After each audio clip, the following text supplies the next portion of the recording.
I actually had a marketing agency reach out to me. Yeah. And at the time, they were really good at SEO and website building, and they wanted to add video into their packages that they offered their clients. So I was like, man, this is a match made in heaven. I can shoot your clients' videos. You bring me business. This is awesome. And so the guy lined up a few clients, and he would ask right in the beginning, hey, what's your half day rate? What's your full day rate?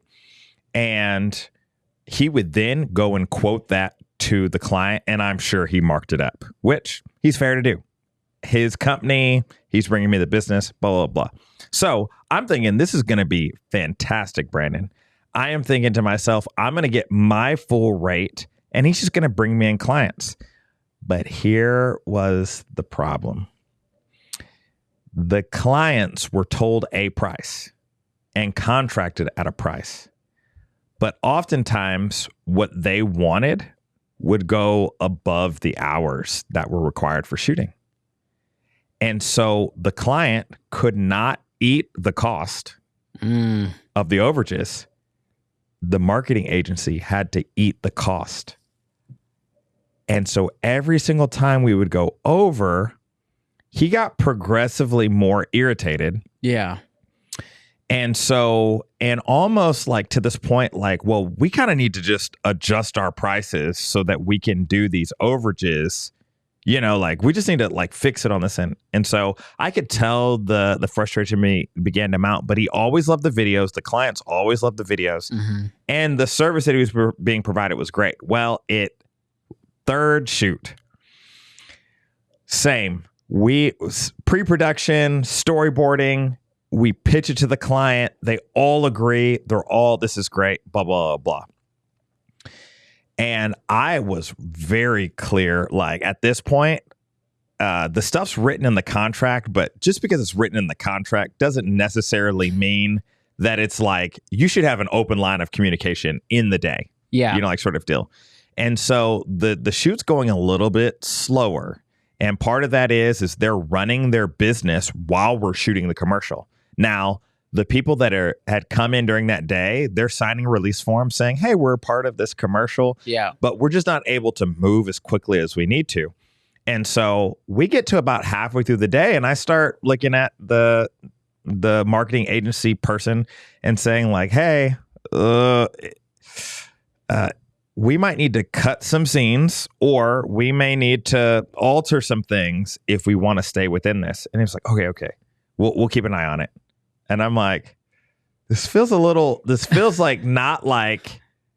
Like you're saying you're going to keep an eye on it, but you're not keeping an eye on anything right now.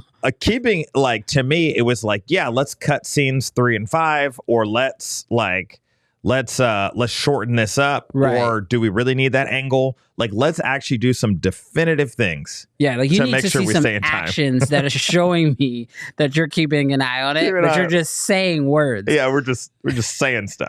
We're hoping. we're hoping we're on that hopium.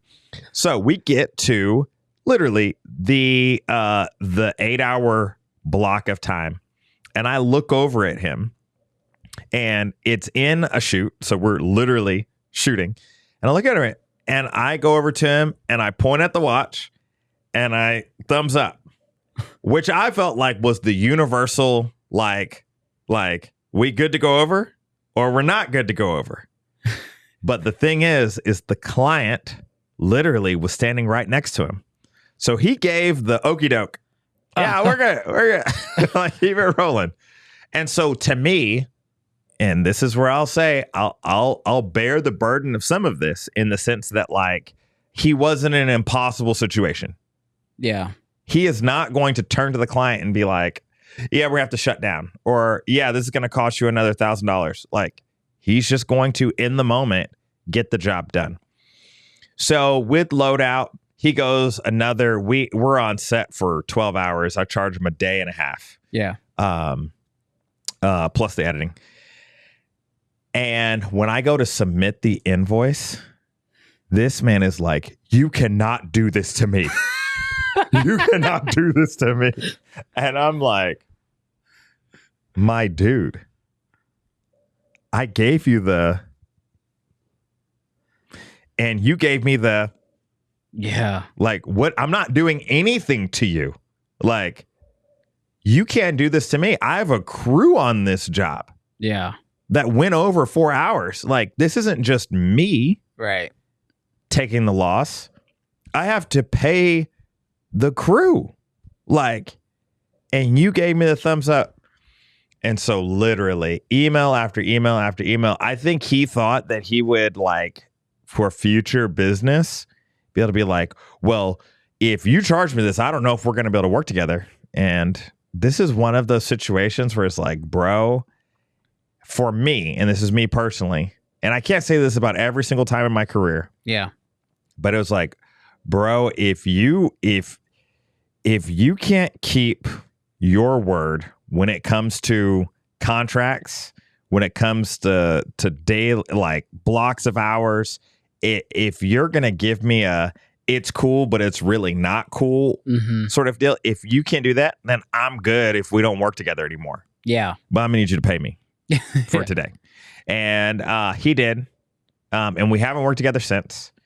And I would say, for me, the biggest thing that I kind of learned from that horror story is I think there probably are marketing agencies that are great. But if I was going to go back, I probably would do I'm going to charge you a price that if we go over, I don't care.